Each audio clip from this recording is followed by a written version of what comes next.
মঙ্গলবার বসিরহাট পৌরসভার টাকি রোডে একদিকে কাশ্মীরের শহীদদের প্রতি শ্রদ্ধার্ঘ্য অর্পণ করে ও অন্যদিকে দীঘায় জগন্নাথ মন্দিরের শুভ উদ্বোধনের আগে তৃণমূলের বাইক র্যালি হয়। র্যালিতে উপস্থিত ছিলেন ভারতীয় প্রাক্তন ফুটবলার ও বসিরহাটের প্রাক্তন বিধায়ক দিব্যেন্দু বিশ্বাস। তিনি জানান, দীঘার যে মন্দির স্থাপন হয়েছে এটা একটা বাংলার সামাজিকভাবে বাংলার একটা অকল্পনীয় একটা ব্যাপার, যেটা আমরা সবাই জানি এবং যার প্রাণ প্রতিষ্ঠা আগামীকাল হবে এবং পরশুদিন মন্দিরের উদ্বোধন হবে।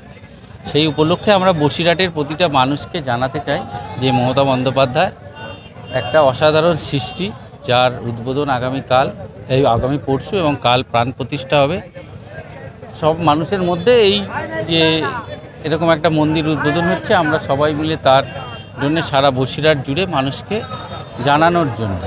এটা তো খুব দুঃখজনক, প্রায় ২৬ জন মানুষের মৃত্যু, ওরকম অমানসিক মৃত্যু, যেটাকে আমরা সবাই এই মৃত্যুর আমরা সবসময় ঘৃণা এবং আমাদের তরফ থেকে সব রকমভাবে তাদের প্রতি থাকবে।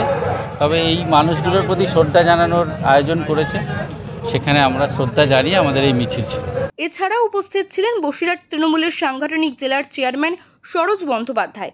তিনি এই র্যালি নিয়ে জানান, আমরা সবাই জানি যে বাংলা হচ্ছে সর্বধর্মের পীঠস্থান হচ্ছে বাংলা। সেই জায়গায় দাঁড়িয়ে সর্বধর্ম সমন্বয়ের মধ্যে দিয়েই বাংলা চলে এবং বাংলার মাননীয় মুখ্যমন্ত্রী মমতা বন্দ্যোপাধ্যায় সর্বধর্মকে নিয়ে চলার যে পরিকল্পনা, যে বক্তব্য, তার যে চিন্তাভাবনা সব মানুষের মধ্যে দিয়েছেন। আজকেও তার মধ্যে দিয়ে আমরা দেখতে পাচ্ছি জয় জগন্নাথের মধ্যে দিয়ে আমরা বাংলায় যে পুরীর যে জগন্নাথ দেবের যে মন্দির, সেই মন্দির যেখানে বাংলাতে হচ্ছে, বাংলার মানুষের কাছে এটা অনেক বেশি পাওনা। বাংলার কৃষ্টি, বাংলার কালচার, বাংলার সংস্কৃতির সাথে এর একটা মিল আছে। তার মধ্যে দিয়ে মমতা বন্দ্যোপাধ্যায় সব মানুষকে নিয়ে চলতে চান। অত্যন্ত পরিশ্রমের মধ্যে দিয়ে মমতা বন্দ্যোপাধ্যায়ের স্বপ্ন ছিল বাংলায় একটা জগন্নাথ দেবের মন্দির করার। তিনি সেই মন্দির করেছেন আমাদের ৭২ বিঘা জমির উপরে এবং ৩০০ দিন লেবার, ৩০,০০০ লেবার খাটিয়ে তিনি এই মন্দিরটা তৈরি করেছেন।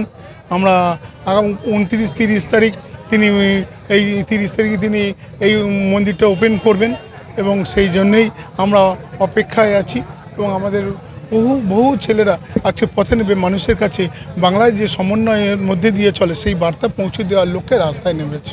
উত্তর ২৪ পরগনার তৃণমূলের আরটিএস সদস্য তথা তৃণমূল নেতা সুরজিৎ মিত্র, কাউন্সিলর সহ নেতাকর্মী সমর্থকরা মঙ্গলবার জগন্নাথ দেবের ধর্মীয় ধ্বজা বাইকে বেঁধে বসিরহাট শহরের প্রাণকেন্দ্র প্রায় ১০ কিলোমিটার বাইক র্যালিতে অংশগ্রহণ করলেন। এক তৃণমূল কর্মী জানান, মমতা বন্দ্যোপাধ্যায় বাংলার বুকে পুরীর জগন্নাথ মন্দিরের আদলে যে মন্দির আজকে নির্মিত করেছেন, এটা বাংলার, আমি একজন মানুষ হিসাবে গর্ব অনুভব করছি। এটা বাঙালির গর্ব যে বাংলায় দীঘার সমুদ্র সৈকতের ধারে লীলাচলে মহাপ্রভু, আপনারা জানেন শ্রী চৈতন্যদেবের পুণ্যভূমি হচ্ছে বাংলা। সেই বাংলাতেই জগন্নাথ দেবের মন্দির নির্মাণ, এটা একটা আলাদা তাৎপর্য বহন করে এবং মমতা বন্দ্যোপাধ্যায়ের এই উদ্দেশ্য সফল হোক আমরা কায়মনোবাক্যে প্রার্থনা করি। প্রভু জগন্নাথ দেব মমতা বন্দ্যোপাধ্যায়কে আশীর্বাদ করুন এবং এই বাংলার মানুষ সুখে শান্তিতে ঐক্যবদ্ধভাবে সাম্প্রদায়িক সম্প্রীতির মধ্য দিয়ে তারা বসবাস করুক, এগিয়ে চলুক বাংলা।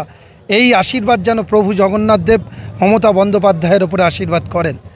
এটাই আমাদের আজকে এই র্যালির মধ্য দিয়ে আমরা এই বার্তা দিদির কাছ পর্যন্ত পৌঁছে দিতে চাইছি। এই র্যালিতে সব ধর্মের মানুষের মেলবন্ধন ঘটে। র্যালির মাধ্যমে একদিকে সাম্প্রদায়িক সম্প্রীতির বার্তা দেওয়া হয়, অন্যদিকে দীঘায় জগন্নাথ মন্দিরের শুভ উদ্বোধন, যা বাংলার সংস্কৃতি ও পর্যটন শিল্পে অভূতপূর্ব সাড়া পড়বে বলেই টাকি রোডে বাইক র্যালির মধ্য দিয়ে মানুষকে জানানো হয়। এই র্যালিতে অংশগ্রহণ করেছিলেন সব ধর্মের মানুষ। বসিরহাট থেকে সুকান্ত চট্টোপাধ্যায়ের রিপোর্ট, ওঙ্কার বাংলা।